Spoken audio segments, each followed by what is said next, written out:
母親に似て心の優しい君なのに。だが今日で最後だ。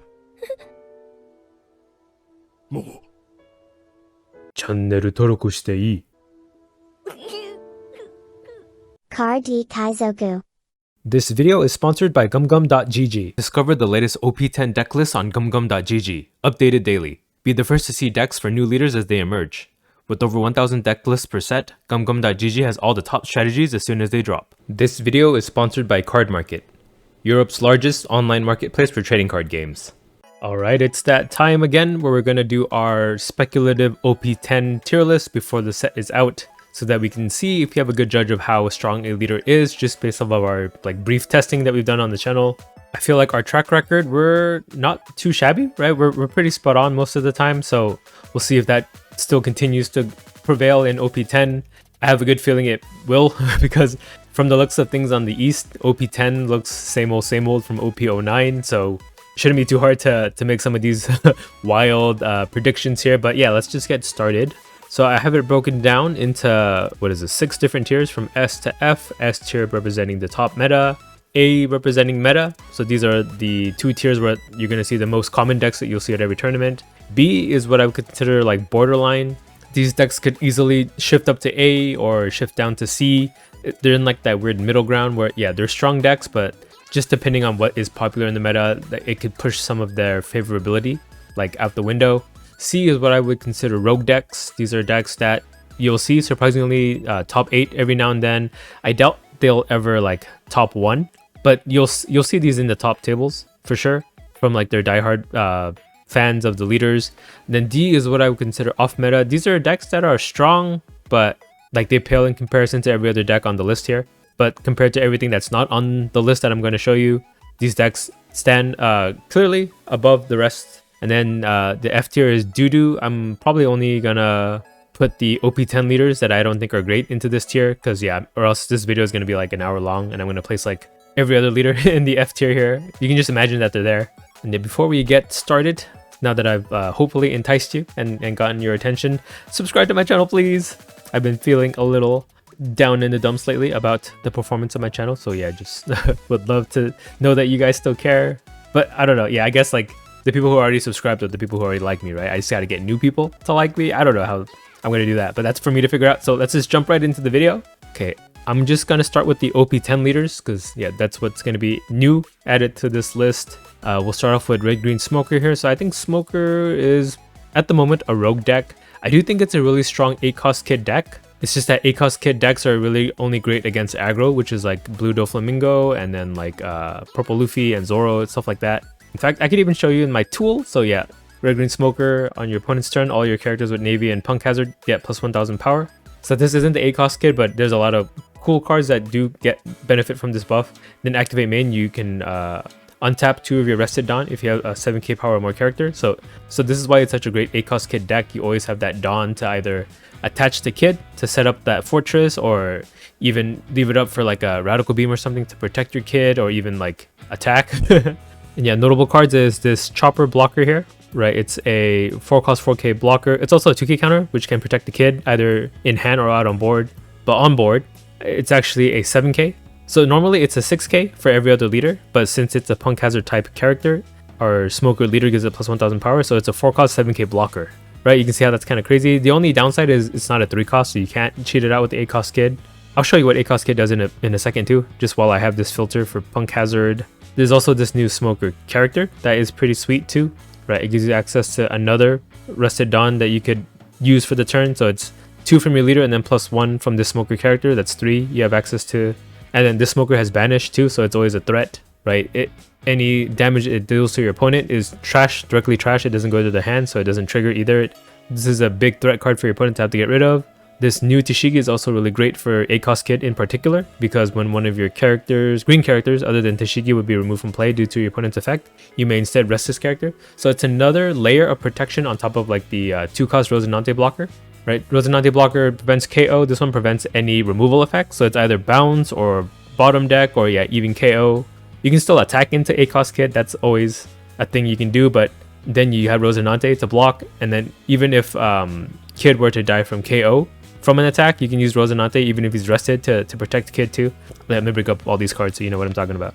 So this is the 8 cost Kid I'm talking about, the Fortress Kid, right? As long as he has a Dawn attached to him and he's rested, you can't attack anything except a Kid character, and then he has 8k base power, essentially turning your leader into an 8k base leader. And then you'll play cards like that Tashigi I mentioned, and then there's a Rosinante, this one here, right? Similar to Tashigi. If one of your rested characters would be KO'd, you may instead trash this character. Then as you saw on top of that, there's also the Chopper Blocker, and then the fact that we have Dawn to use for events too, and then the fact that this other smoker gives us more Dawn to use for the turn. You can see how this deck can be quite strong. The only thing holding it back is that the consistency is not quite there. It's a little awkward, right? Because your like unifying searcher is this Virgo, which only looks for Punk Hazard, which doesn't really help you find your 8 cost kids. Because yeah, the 8 cost kid is a Supernova.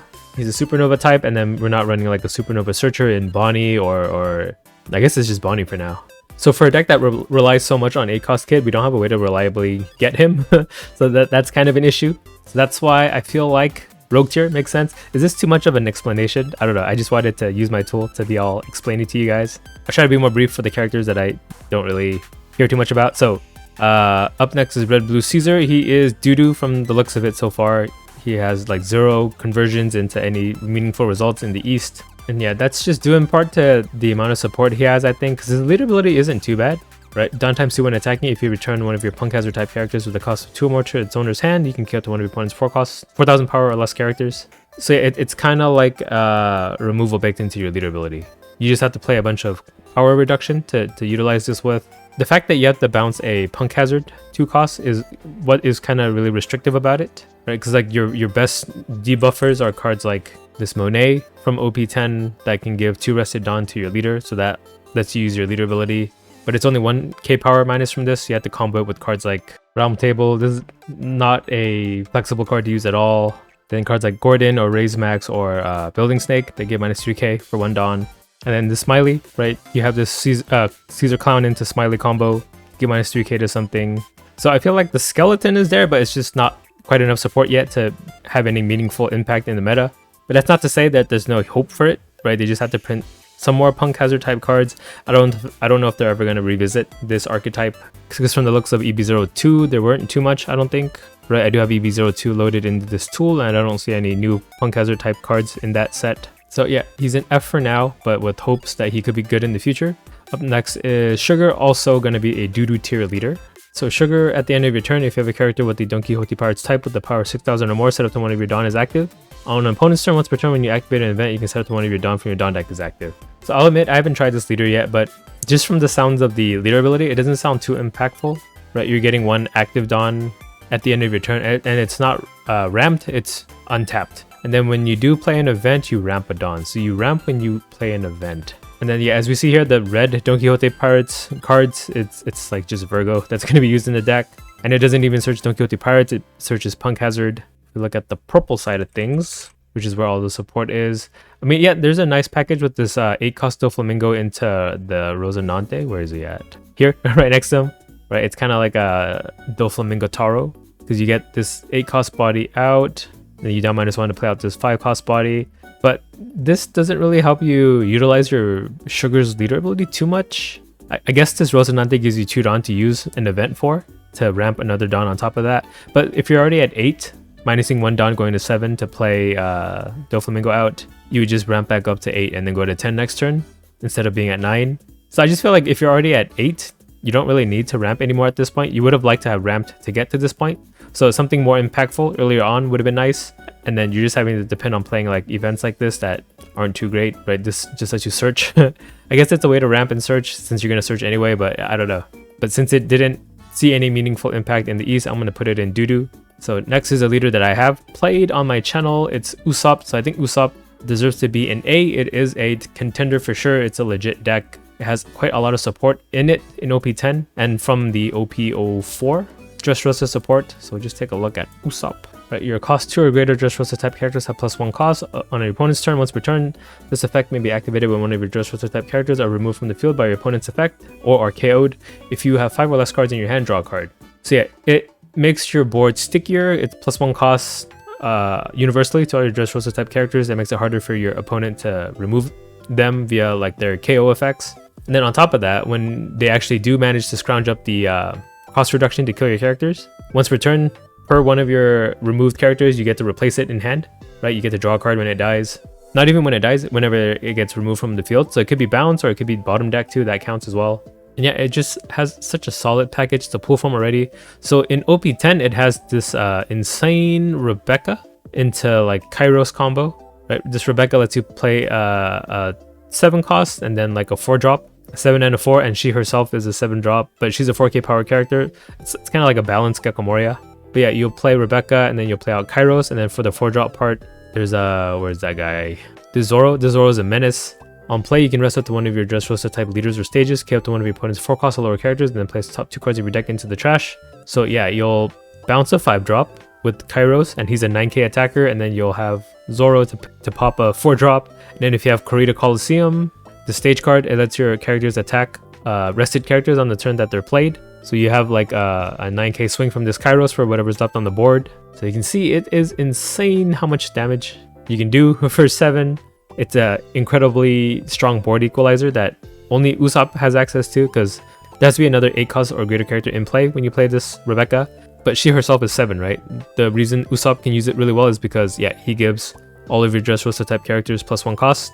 So it makes Rebecca into an 8 cost. She triggers herself. No other Dressrosa leader can do this. And then the other MVP in this deck is this Leo card. On play, you can rest one of your stage or leader cards. If your leader is Usopp, look at the top 5 cards of your deck. Reveal up to 2 cards other than Leo that have Dressrosa type. Put them in your hand, and then you trash 1 card from your hand. So it's draw 2, discard 1. Only for Usopp. Now, that does mean that you kind of want to have stage, or else you're going to have to rest your leader. Right? If your leader wants to be used to attack something, it's kind of awkward. So you do want to prioritize getting the stage out if you can. And then luckily we have like past support that helps us do that. We have this Rebecca Searcher already since 04. The 7 cost Luffy is also great. Right, in fact, this Rebecca can play out that 7 cost Luffy, right? You can play a 7 cost or lower Dressrosa type character. He was 7 cost. You have access to this 2k counter Sabo that can act as like a Shigi effect, right? It lets you bounce this character back to hand to prevent one of your opponent's removal effects. And it's based on original cost, so it counts the Rebecca. It counts everything in our deck. We don't run anything greater than 7. And yet, 04 just had a very healthy package of blockers too, right? This Barto is a 2k counter and a blocker. And there's Ideo, who's a chump blocker that you're going to run a lot. Because every time you block to stop an attack and these blockers die, your leader ability lets you draw a card. There's one more big thing about the deck. Where is he? Frankie. This Frankie is a blocker, new 4-drop blocker. So that is something you can play out with the Rebecca. And then on KO, you can play a 3 cost or less Dressrosa type character rested from your trash. So one of the most like defensive things you can do is block an attack with Frankie, bring back a Leo, and then rest the stage, and then draw 2 more cards, and then filter your hand for 2k counters. So yeah, as you can see, Usopp has a lot going for him. He has great matchups into a lot of top leaders. I'm pulling from really preliminary data here, but from the looks of things, he's great into Blackbeard, Blue Doflamingo, Green Bonnie, and then Lucci. So I do think he deserves to be an A tier here. Up next, we'll look at Piss Kid, Yellow Piss Kid. I also think he is in A or maybe B, but that's the point of the B tier. It could be an A whenever, depending on the meta, but just to be safe, maybe I'll put him in B. I think Usopp is clearly above Kid at the moment from my playtesting. So Kid's leader ability at the end of your turn, you can turn the top card of your life face up, set up to one of your 3 to 8 cost characters with Supernova, and its type as active, and then it gains blocker until the end of your opponent's next turn. And it's a 5 life leader, mono yellow. So yeah, there are a lot of good yellow and Supernovas printed for this deck. We'll go over them right now. So we have Basil Hawkins. When he is KO'd, your opponent trashes a life. So this Kid making our Basil Hawkins into blockers means that your opponent just has to not attack if they don't want to lose a life. It gets trashed too. It doesn't go to their hand. Goes straight to the trash, and then even has a trigger too. So it's great whether it's in hand as counter, on board as a blocker, or from life as trigger. Kind of does everything for us. There's a new searcher, 1 cost searcher for the archetype, so that's great too for consistency. The 2k counters are great too. We have Bedge, and then we have X-Strike. X-Strike lets you rest like a 4-drop. You can attack into it, and then you can turn him into a blocker afterwards, right? And then if your opponent doesn't have anything that you find worth blocking, you just have X-Strike to use for the next turn because it's an activate main effect. He can rest a 4-drop. Wait, I already said that, right? What else? Damn Punked is good too. You can KO a 5-drop for 4 and then look at life, rearrange it. And then one of the stars of the deck is 7 cost Law. It just basically lets you heal. It's a way for this deck to heal. You can put a Supernova type character from your hand on the top of your life face down, and then that allows you to use your leader ability. Because one of the like kind of caveats is that if the top card of your life remains face up from your previous turn and your opponent doesn't make you take it, you don't have access to your leader ability again because you have to be able to reveal the top card to make a blocker. But yeah, this Law healing it face down lets you use it for the turn, and yeah, you could just make himself into the blocker, a 9k blocker. There's also this promo, Supernova Law. I don't know how we're gonna get it, but it's definitely needed for this deck and the green-yellow Law deck, right? It's a 2k counter, it's a 4 cost 5k you can play out, and it's a trigger for a free body out. And then finally we have 8 cost Useless Captain Kid on play. Your opponent just trashes a card from the top of their life if you rest this character. And at the end of your turn, if your opponent has 2 or less life cards, you can draw a card, discard a card in hand. That part is just cherry on top. It's not really necessary, but yeah. It's 8 costs, make your opponent lose a life. A lot of these cards are kind of like akin to like how Katakuri used to play, except a little more one-dimensional, right? There's no card that makes you heal and then your opponent loses a life with 10 cost Big Mom.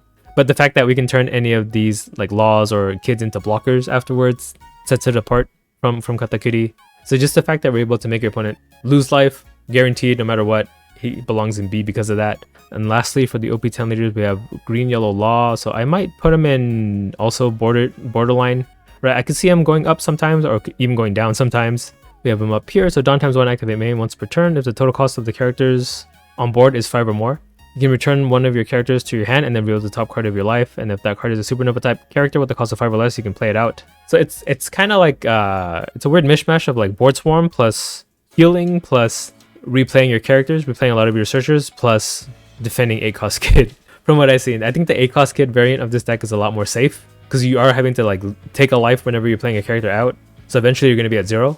So you want to be able to play a deck that benefits from being at 0 life. And I do believe the 8 cost Kid variant is that kind of deck. Because yeah, if all your characters are out of your life, then they're providing you value, right? So that value should be funneled into protecting 8 cost Kid, I feel.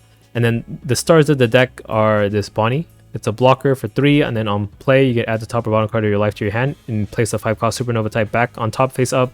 This lets you control what you cheat out with this Law ability.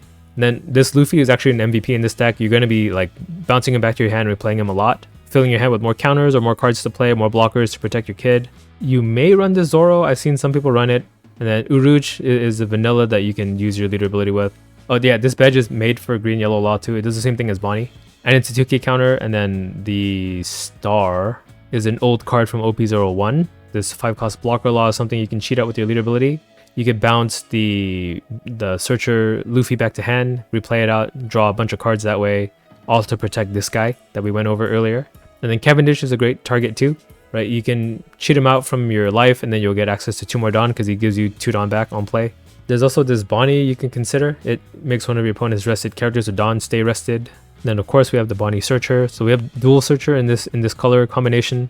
So yeah, that's why I think this deck could potentially be meta. It's just that it kind of dies to like Red Rock because you're not running Tashigi or Rosinante to protect the 8 cost Kid. You're defending it with sheer number of cards in hand and then like the amount of blockers we run with the Bonnie and then the 5 cost Law blockers. Okay, and then that's as in-depth as I will go for the leaders. For the rest, I'll just kind of power through it. So we'll just go top down. In the S tier, I think Shanks remains top meta. Of course, it gets nothing new in OP10, but it just has such a strong and consistent matchup into every other deck, where it's either even or favorable for most of the matchups. Doflamingo as well, most of his matchups are positive and his like worst matchups are like nearly even, except into like Enel or something.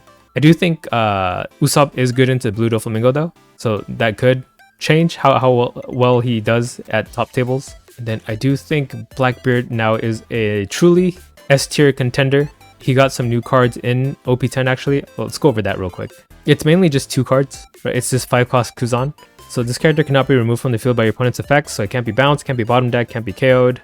Then activate main, you can trash this card, draw a card, and then play up to 1 Blackbeard Pirates type character card with the cost of 5 or less other than Kuzan from your trash. For the most part, this is just 4 extra copies of Jesus Burgess, your like best card in the deck before you play your 10 beards. And the fact that you can't remove Kuzan means that it's like guaranteed that you need the Jesus out, and then Jesus himself cannot be KO'd by effects. He can be bounced in bottom deck, but Kuzan also like draws you a card too, so you're never like down in advantage because you're having to discard so much for your leader ability to block out your opponent's on plays. So that's really great. This new Liberation card is also an amazing tech card that it was needed for this deck. Prior to this, we had only ways to kill 1 thing a turn. Liberation lets us kill 2 things a turn.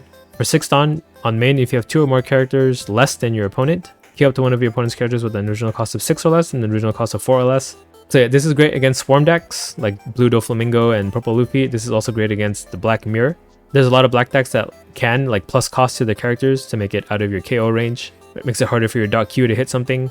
This Liberation looks at original cost, so it doesn't matter how much they plus cost their characters. You can still kill whatever they had if it was originally a 6 cost. So I think the combination of these two cards is what like fills in the holes that kind of kept Blackbeard from being like super oppressive in 09. So I do think he deserves to be S tier finally in OP10.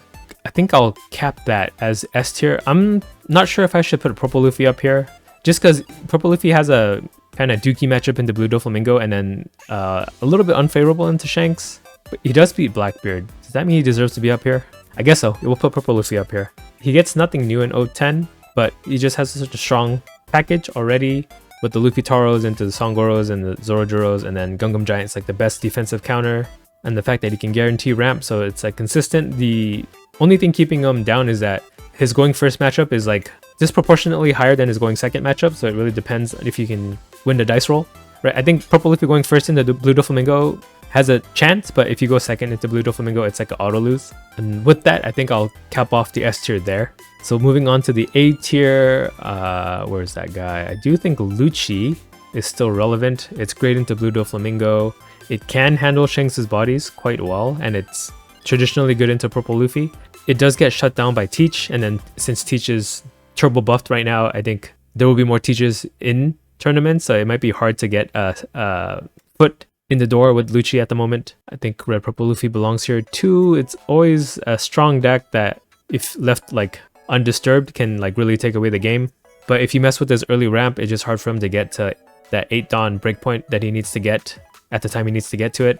And yeah, he just has trouble against like Purple Luffy and Blue Doflamingo being a 3 life leader. I think Bonnie also should be here. Bonnie is great into Blue Doflamingo and Purple Luffy, but I think against everything else, she doesn't do too great into. Right, she's great into aggro because she's also an 8 cost kid deck and her leader ability just shuts down one attack, so it's really hard to finish a Bonnie. But if your opponent is just playing a bunch of big characters or can remove her 8 cost kids and 10 cost Doflamingos, it's hard for Bonnie to deal with this meta at the moment. I think Bello Betty borderline or A. I think she's always been kind of like top 10 or at least top 15. So I'll put her in A for now. She's like the turbo aggro deck. She's a lot faster than Purple Luffy and Blue Doflamingo, but it kind of depends on a little bit of luck on your end on your triggers or like finding the Karasu from your 5 cost Ivankov. So it's kind of a gambly deck, but on average, I think it is quite strong. It's just the low roll games are kind of bad for Betty. Then I would also put Black Yellow Luffy here. So Black Yellow Luffy, if it was 09, I would have put him up here. But I think with Blackbeard being like very popular and then gonna be very strong in this meta, just locking out on plays puts Black Yellow Luffy down here. And I do think Usopp has a good matchup into him too, right? Kairos can bounce the Sabos and stuff back to hand. Because the strength of this deck is that the Sabos are hard to get rid of, so you're always super defensive with a 9k stat line. But yeah, Kairos can bounce a Sabo and then attack 9k into another brother that you have rested. So Usopp does have ways to deal with BY Luffy. His only saving grace is that he's really strong into like Blue Doflamingo, incredibly strong into Blue Doflamingo, and then Lucci as well, because Lucci can't deal with any of his board with the Sabos out. But yeah, I do think the effect of Blackbeard being an S will bring down BY Luffy. And that'll be it for the A tier. Let's move on to the B tier. So I think Lim deserves to be here. I'm debating whether A or B, but yeah, because I'm debating, B seems to make sense for Lim. Lim also got a buff in OP10, right? Namely, it's this 1 cost Lim. Once per turn, if this character were to remove from the board by one of your opponent's effects, you may instead rest one of your Oddies type characters. So yeah, you can rest another character to protect this Lim, and then this Lim at the end of your turn, you can set it to one of your Odyssey type characters as active, so it like negates the downside of your leader ability. Because your leader ability, all your characters come into play rested. That means that your opponent can starve you out by attacking your characters and depleting cards from your hand, and then you're gonna want to have to counter to keep a board out to do stuff with, right? So this Lim making your characters active again means that you basically have a only positive leader ability, right? It's paying 3 to play a 5 cost and ramp 1, so it makes your leader insanely strong actually. You also get access to another 2k counter if you need it here. And then this Enel can be nice. If you have 2 arrested characters when you play them out, you draw 3, discard 2. So you're +1 in card in hand, so +1 draw. Newgate also great. If you have 2 or more arrested characters when you play them out, you can rest one of your opponent's characters with a cost of 5 or less, and then KO at 3 costs or less. It doesn't have to be the same target, you can kind of split it if that makes more sense for your turn. And then another big addition is this Mihawk. So on play, if you have 2 or more rested characters, you can set up to one of your 5 cost or lower rested Odyssey type characters is active. It lets you double attack with the character. And then yeah, since our leader can play this guy out for 3, that means that you'll have 7 Dawn to use if you want to double attack with something. So let's say, for example, I think all of them are like 5 cost 6k. So like if you have this Enel, put 7 Dawn on him, makes him a 13. He swings, then you'll play out this Mihawk who comes out rested. So you have your 2 rested characters for 3. Then you'll untap the Enel to attack for 13 again. So it gives a way to finish that way. And then besides that, it's still a ramp to audio deck or ramp to 9 cost Zoro deck, which is also a strong strategy. It's guaranteed ramp, right? You don't have to take a life, but you have access to it every turn that you have 3 Dawn to spare. And yeah, pretty much any game that you can reliably get this guy out on like your 4th turn. He puts in a lot of work after that because he can attack 3 times a turn. So that's why Lim got turbo buffed. Could potentially be a meta leader for now. I'll put her in B just to be safe. And then I think Zoro is also still almost meta, right? I think really the only thing keeping him from being in A is Doflamingo and the 4 cost bounce law, because 4 cost bounce law like completely negates a Zoro deck. It can just keep bouncing the 08 chopper back into your hand. Would have a hard time into Lucci, and then I think Usopp also now does pretty good into Zoro, but against everything else, pretty good matchup. Maybe not great into Bonnie. You could tech against that, but yeah, I think Lucci, Usopp, and Doflamingo are his like biggest gatekeepers at the moment, especially Doflamingo. And then we have Enel up here too. So Enel does well into Zoro, does well into Doflamingo as well, and Bello Betty. So all the aggro decks, Enel basically stops them in their tracks. The only issue is that since Blackbeard's going to be so ubiquitous, Blackbeard's 10 cost teach completely negates Enel's leader ability. So on the turn that they play that teach, you have to like counter out of hand to keep your life. And that just messes up how Enel builds advantage and how he plays his deck. So because of that, he's relegated to borderline. If you can dodge this matchup into Teach, you do alright into everything else. I think Smoker should also be borderline. Could be A at some point, right? It's basically a Lucci deck, but it has access to alternate ways to KO things, right? Tashigi is only available in Smoker, and then Smoker runs a lot more of the Kaido, 9 cost Kaido, which can bypass characters that can't be KO'd. And it hits a pretty big stat line. I think it's 7 costs plus whatever cost reduction you add on top of that. I also think Boa should be borderline too. So Boa actually has a really good matchup into Blackbeard. And yeah, since Blackbeard's going to be elevated, Boa could be like the way to navigate in a tournament setting if you plan to play against Blackbeards a lot. The variant of Boa that I see these days is just like a slower Doflamingo, slow Flamingo, plus the 6 cost Boas really wreck like decks like Shanks, and then Red Purple Luffy too, right? You can just freeze one of their characters from attacking and then try to go for game. The fact that Boa runs like Red Rock and stuff like that means that it can get around 8 cost Kid in a Bonnie deck and then bottom deck a lot of Black Yellow Luffy's threats. Gravity Blade too, Gravity Blade's devastating against BY Luffy. And then I think that's all I have for borderline tier. Let's take a look at Rogue. So Rogue, Yamato belongs here. I think Yamato's always a Rogue deck, right? Just that double attack built into the leader ability is strong. I think Purple Black Luffy belongs here too. It's just a really defensive deck. It doesn't really lean into the KO part too much. It doesn't really lean into the ramp too much as well.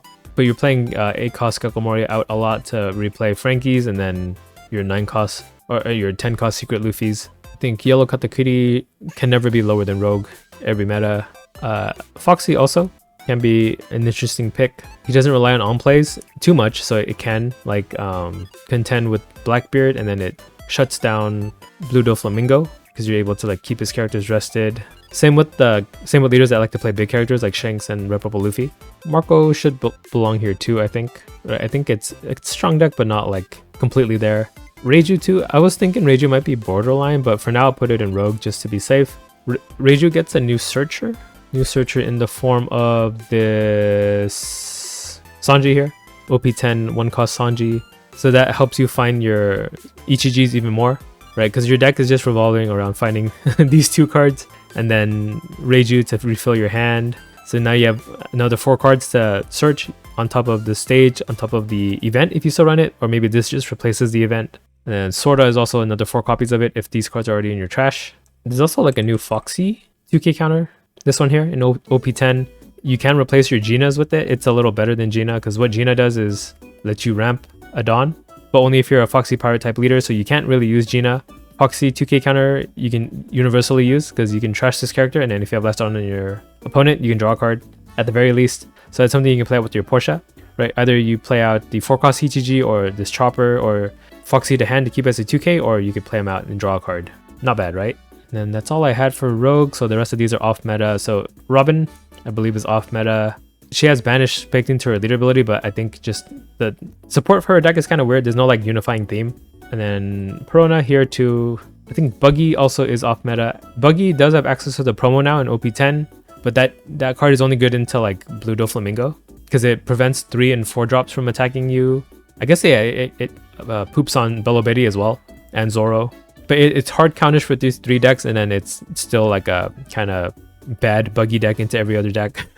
Nami also goes down here because of Blackbeard's ubiquity now, pushes Nami down. And then also Kid, I think Kid is also great into Nami because she can not prevent this life from being taken from either the Robins or the ACOS kids or the Basil Hawkins too, but Nami's not going to attack, so Basil Hawkins is not going to get any on KO life trashing going on. But yeah, I think the ACOS kids and then the Robins definitely put a damper on Nami in the meta. And then like Zoro and Purple Luffy and Blue Doflamingo are just too fast for Nami to defend herself with. Even Lim now, Lim can swarm quite well. And then the 9-cost Zoros are devastating against Nami. Lastly, we have Rebecca. I should have probably went over Rebecca before because she also got new support. Anything that buff Usopp can buff Rebecca also, except for Leo. Leo is only used in Usopp, but yeah, just Rebecca gets access to other blue new Dressrosa support. But in the end, it's still just the worst version of Usopp because Usopp can draw you a card when a character dies.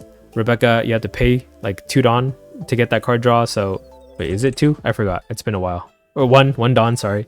The fact that she can't attack is like her biggest weakness. And she also can't use the 7-cost Rebecca, right? Because this Rebecca cannot make this Rebecca an 8-cost. So for all intents and purposes, just like shittier Usopp. And yeah, we managed to finish the tier list. This is what I think the O10 meta is going to look like. Let me know what you guys think. This is all speculative too. It's open to interpretation or open to a margin of error, so don't get mad. I don't know, some people get a little too invested in what other people think of their favorite leader. Don't let other people affect you. If you think otherwise, let me know. Civilly, we can talk about it constructively. I'll take in your feedback into account. I'm not saying this is the definitive list, but it is how I feel that OP10 is going to be like. Of course, there will be bias towards decks that I played more of. That's human, so just want to let you guys know that I'm aware of that. I'm not denying any of your opinions. So yeah, let me know what you guys think in the comments below. Like and comment on this video in general, just because I like when you guys do that. And then subscribe to my channel if you're not already subscribed. I would appreciate it. Oh, check out my Patreon too if you want to support me. I'm really bad. I should show my Patreon more. If you want to support me monetarily, Patreon's a great way to do that. And yeah, I guess that's it. And then we'll do an update a couple weeks into OP10 just to see how right or how wrong we are. Right? We like to analyze things. We'll have a lot of like ranked data to back up some of these opinions too. Make them less opinions and more like almost kind of fact. But until then, thanks for watching. Bye. Kaizoku.